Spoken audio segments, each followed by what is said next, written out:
नमस्कार, आपका स्वागत है हमारे एनसीईआरटी फाउंडेशन क्लास 12th में, जहां हम सिविक्स के पार्ट 2 को डिस्कस कर रहे हैं, जिसमें हम इंटरनेशनल रिलेशन को पढ़ने वाले हैं। और अगर कहा जाए तो कुछ इंपॉर्टेंट शब्दावलियां चल रही थी पहले पार्ट को पढ़ने से पहले। और अगर कहा जाए तो बहुत सारे लोगों ने अब तक पहला पार्ट नहीं देखा होगा, तो जाके पहला पार्ट पहले देख लीजिए ताकि ये वीडियो आपको क्लियर हो सके। चलिए वीडियो को शुरू करते हैं। चलिए आपको समझाने की कोशिश करते हैं आज दूसरे शब्द राष्ट्रहित के बारे में। राष्ट्रहित का मतलब होता है इंग्लिश में जिसे नेशनल इंटरेस्ट कहा जाता है। अब नेशनल इंटरेस्ट के बारे में समझना है तो आपको कुछ चीज़ें समझ लेनी चाहिए। जैसे अगर कहा जाए नेशनल इंटरेस्ट को समझना है तो आप अगर एक मनुष्य है तो मनुष्य के कुछ अपने इंटरेस्ट होते हैं। जैसे अगर कोई इंसान है तो अपने हित के लिए काम करता है। जैसे मान लीजिए हमें पैसे कमाने, तो हम चाहेंगे ना कि भाई पैसे कमाएंगे तो अपने परिवार की देखभाल करेंगे, या हम जो चाहेंगे वो कर सकेंगे। या हम ऐसे कोई काम करते हैं कोई जो कि हमारे प्रॉफिट में होता है दूसरे के लिए, भले उसका लाभ हो या ना हो। ये तो एक मनोवैज्ञानिक पक्ष हो सकता है, पर अगर कहा जाए तो हम अपने लाभ के लिए काम करते हैं। वैसे जो देश होते हैं वो भी अपने लाभ के लिए काम करते हैं। अब ये मत समझ बैठना कि हर देश आपका मित्र है और हर देश आपका शत्रु है, ऐसा नहीं है। इस दुनिया में कभी भी एक सिद्धांत कहा जाता है कि जो मित्र होता है वो आज नहीं तो कल शत्रु बन जाएगा, और जो शत्रु है वो आज नहीं तो कल मित्र बन जाएगा। तो कभी भी इंटरनेशनल रिलेशन में मित्र और शत्रु का कॉन्सेप्ट नहीं होता है।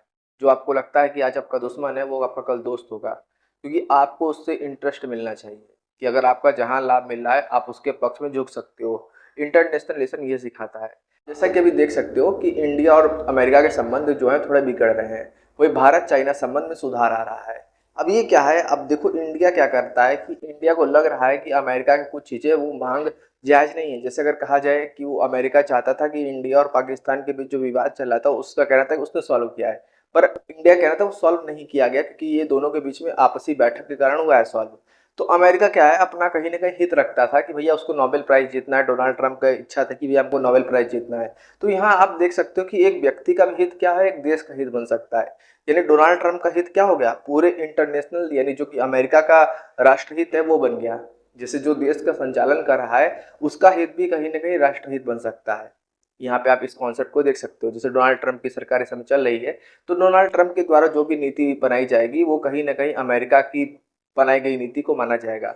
अब इसके लिए कुछ चीजें हैं, जैसे मान लीजिए कांग्रेस है वहाँ का, उसके भी निर्णय इंपॉर्टेंट होते हैं, पर उतने हमें इंपॉर्टेंट को नहीं देखना है। देखिए एक राष्ट्रहित का मतलब सीधा सा कॉन्सेप्ट है कि जो एक देश के द्वारा लिए गए निर्णय है उससे उस देश का लाभ हो, बल्कि दूसरे को हानि हो, उससे मतलब नहीं हो सकता। अब यहाँ पे आप देख सकते हो कि इंडिया के जो संबंध है अमेरिका से बिगड़ रहे हैं। ऐसी बात नहीं है, पूर्व में भी संबंध बिगड़े थे, कुछ अच्छे संबंध नहीं थे। अमेरिका को हम एक अलग नज़र से देखते हैं। अगर कहा जाए भले हम आज पूंजीवादी विचार को कैरी करके चल रहे हैं, पर उसको हम पूरी तरीके से एक्सेप्ट नहीं करते, क्योंकि भारत का आज जो भी आप अर्थव्यवस्था देखोगे वो कहीं ना कहीं मिश्रित अर्थव्यवस्था है। तो यहाँ पर आप थोड़ी सी बात को समझिए, लॉजिक क्या है कि आज जो हम दुनिया में संबंध देख रहे हैं, जिस नज़रिए से हम देख रहे हैं, असल में हमें वो नज़रिया नहीं रखना चाहिए। क्योंकि आज जिसको आप दोस्त समझ रहे हो कल को वो दुश्मन बन जाएगा। जैसे आज अमेरिका देखो, पहले क्या था, हम दोस्त समझ रहे थे, आज हमारा दुश्मन बन के खड़ा हो गया। तो हम पर टैरिफ लगा रहा है 50%। अब टैरिफ का मतलब कभी हम और वीडियो में समझाएंगे जहाँ पर आपका इंपॉर्टेंट एस्पेक्ट आएगा। वही देखो भारत और चाइना के संबंध क्यों, क्योंकि भारत को मार्केट की तलाश है। जब अमेरिका, अगर आपको पता होगा अमेरिका में प्रतिबंध लग जाएंगे, तो भारत को एक ऐसे मार्केट की तलाश करनी होगी जहां पर वो अपनी वस्तुओं का क्या कर सके, बेच सके। तो इंडिया ने क्या खोजा, चाइना के मार्केट खोजा, और चाइना ने इंडिया के मार्केट खोजा। अब ये दोनों मिलकर क्या करेंगे, मार्केट में सप्लाई करेंगे। अब ऐसा भी आप समझ सकते हो कि कहीं ना कहीं आर्थिक रूप से भी क्या है, राष्ट्रहित मायने रखता है। ये इंपॉर्टेंट तरीका है। अगर कहा जाए राष्ट्रहित को अगर आप कई शब्दों में देखोगे तो कहीं ना कहीं सामाजिक, आर्थिक, राजनीतिक, सैनिक और भी ऐसे हित जो कि कहीं ना कहीं देश की सुरक्षा के लिए कार्य करते हैं। और वहीं जो मानव की सुरक्षा के लिए कार्य करेगा, उस देश में रहने वाले नागरिक की सुरक्षा के लिए कार्य करेगा, वही उस देश का राष्ट्रहित होगा। राष्ट्रहित का मतलब ये भी होगा कि आप अपने देश के अंदर जो भी नागरिक है उसके हित में निर्णय लें, उसके पक्ष के विरुद्ध कोई निर्णय नहीं होना चाहिए। और वैसे भी अगर कहा जाए राष्ट्रहित का निर्माण कोई नेता अगर कर रहा है, तो अब आपको समझ में आता ही होगा कि भाई पार्लियामेंट्री, जैसे हमारे इंडिया में पार्लियामेंट्री सिस्टम है कि हमारा जो पीएम होगा, जो जिसको हम चुन के ला रहे हैं, वो निर्णय लेगा। तो वो निर्णय क्या होगा, अब आप समझ सकते हो, वो जब निर्णय लेगा तो कहीं ना कहीं देश के लेवल पर निर्णय लेगा। तो यही क्या है, वो उस देश के राष्ट्रहित कहलाएगा। थोड़ा आपको समझाने की कोशिश करते हैं। पहली बात है, अब राष्ट्रहित जो होगा देश का, वो चुनेगा कौन, देश में होते हैं नागरिक, जिसको आप सिटीजन कहते हो।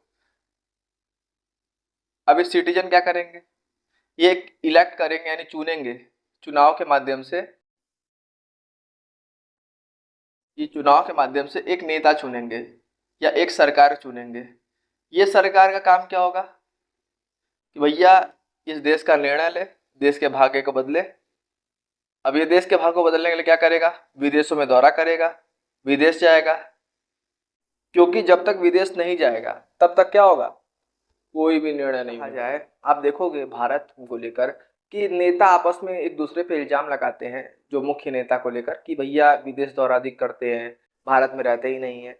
तो रीजन क्या है इसके पीछे? अब आप खबरें पढ़ लेते हो, टीवी पे देख के प्रभावित हो जाते हो, तो इसके पीछे समझो सीधी सी लॉजिक है कि अगर हमें अपना इंटरेस्ट देखना है तो सबसे पहली बात अपना विकास करना जरूरी है। जब आपके पल्ले में कुछ होगा तभी तो विकास करोगे। तो आपको टेक्नोलॉजी चाहिए क्योंकि आप पिछड़े देश हो, टेक्नोलॉजी मिलेगा तभी आप विकास कर पाओगे। टेक्नोलॉजी के लिए विकसित देशों के पास जाना पड़ता है, क्योंकि विकसित का मतलब ही होता है कि उसका टेक्नोलॉजी विकसित हो चुका है। तो कोशिश कर रहा जाता है कि भैया उनसे बातचीत करके जो उनके पास संसाधन विकसित हो चुके हैं उनसे लिया जाए, विकसित किया जाए अपने आप को भी। इसीलिए विदेश दौरा करते हैं। बहुत सारे लोग इसमें गलत अफवाह उड़ा देते हैं। अब यहाँ पर आपको यहाँ समझना पड़ेगा अखबार के तरीके से, अपने तरीके से, कि भैया कोई भी अगर विदेशी दौरा कर रहा है तो उसके पीछे क्या है कि आपके देश का इंटरेस्ट छिपा है। वो घूमने फिरने नहीं गया है, वो आपके देश की बातें करने गया है, वो टूर मनाने नहीं गया है।